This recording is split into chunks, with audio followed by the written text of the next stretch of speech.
மக்களுக்கு வணக்கம். இன்றைக்கி நம்ம பேச போகிறது பார்த்திங்கன்னா ஸ்மார்ட் வர்சஸ் எமோஷன்.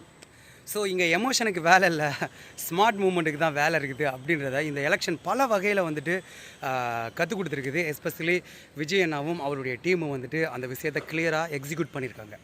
அது என்னது?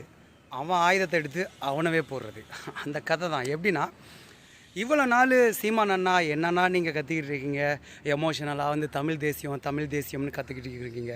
உங்களுக்கு நான் சொல்லிக் கொடுக்குறேன் எப்படி வின் பண்ணணும்னு பாருங்கன்னு சொல்லிட்டு அண்ணா கூட பேசின பல விஷயத்துலேருந்து ஒரு எக்ஸ்பீரியன்ஸை எடுத்துக்கிட்டு அவர் கட்சி ஆரம்பித்து அவர் உள்ளே வரும்போது, அண்ணா நீங்கள் தமிழ் தேசியத்தை மட்டுமே நீங்கள் பேசுனா என்ன பண்ண முடியாதுன்னா வின் பண்ண முடியாது.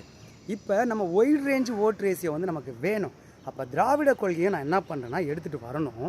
ப்ளஸ் அண்ணன் சொல்லி கொடுத்த உங்களுடைய அந்த அரசியலையும் நான் என்ன பண்ணணும், எடுத்துகிட்டு வந்து எப்படி நான் ஜெயிக்கிறேன்னு பாருங்கன்னா தம்பி அப்படின்னு சொல்லி ஸ்மார்ட்டாக பல வகையில் என்ன பண்ணாங்க, மூவ் பண்ணி விஜய் அண்ணா ஈவன் தோ எமோஷ்னலாக கனெக்ட் பண்ணாமல் அதை எப்படி ஸ்மார்ட் மூமெண்ட்டாக என்ன பண்ணாங்கன்னா மக்கள்கிட்ட சேர்த்தாங்க அப்படின்றது பல வகையான இன்ட்ரெஸ்டிங்கான ஸ்டோரிஸ்லாம் வந்து பிஹைண்ட் த சீனில் நிறையா நடந்திருக்குது.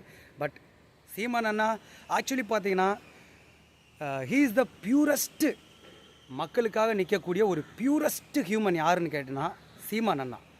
ஆனால் அவர் இங்கே எமோஷ்னலாக பேசி என்ன ஆகிட்டார்னா, அவருடைய எமோஷ்னல் ஸ்பீச் வந்துட்டு மக்களுக்கு பிடிக்காமல் இங்கே வந்து அவர் ட்ரோல் செய்யப்பட்டு அவர் வந்துட்டு அரசியல் தலைவராக இல்லை அப்படின்ற மாதிரி ஒரு பிம்பத்தை க்ரியேட் பண்ணி சூப்பராக என்ன பண்ணுறாங்க, சீமான் அண்ணாவை வந்துட்டு டவுன் பண்ணிக்கிட்டே இருக்காங்க. அதான் இங்கே வந்து எமோஷ்னலுக்கு வேலை இல்லை, ஸ்மார்ட்டாக திங்க் பண்ணி ப்ராக்டிக்கலாக திங்க் பண்ணி மக்கள் என்னத்தை யோசிக்கிறாங்க, மக்கள் எப்படி எதிர்பார்க்குறாங்க அப்படின்ற விஷயத்த விஜய் அண்ணாவும் விஜய் அண்ணாவுடைய டீமும் கிளியராக எக்ஸிக்யூட் பண்ணி இவ்வளோ வருஷம் ஆண்ட கட்சிகளையும் 15 வருஷமாக கத்திக்கிட்டு இருந்த கட்சியையும் தூக்கி அப்படியே வெளியில் வச்சுட்டு இப்படி தான் ஜெயிக்கணும் அப்படின்ற ஒரு ஸ்மார்ட் மூமெண்ட்ஸை என்ன பண்ணாங்க வச்சு கிளியராக தட்டி தூக்கிட்டாங்க. பட் இங்கே ஒரு பியூரஸ்ட் லீடர், சரிங்களா, பியூரஸ்ட் லீடர் மீன் அவருக்கு எப்படி பேசவும் தெரில, அவங்க கட்சிக்காரங்களுக்கும் பேச தெரில. But they are following very good ideologies. இதெல்லாம் வந்து பார்த்திங்கன்னா மக்களுக்கு வந்து வச்சுருக்காங்க. பட் அதை எப்படி எக்ஸிக்யூட் பண்ண தெரியாமல் என்ன பண்ணிட்டாங்க, இந்த தடவையும் கோட்டை விட்டுட்டாங்க.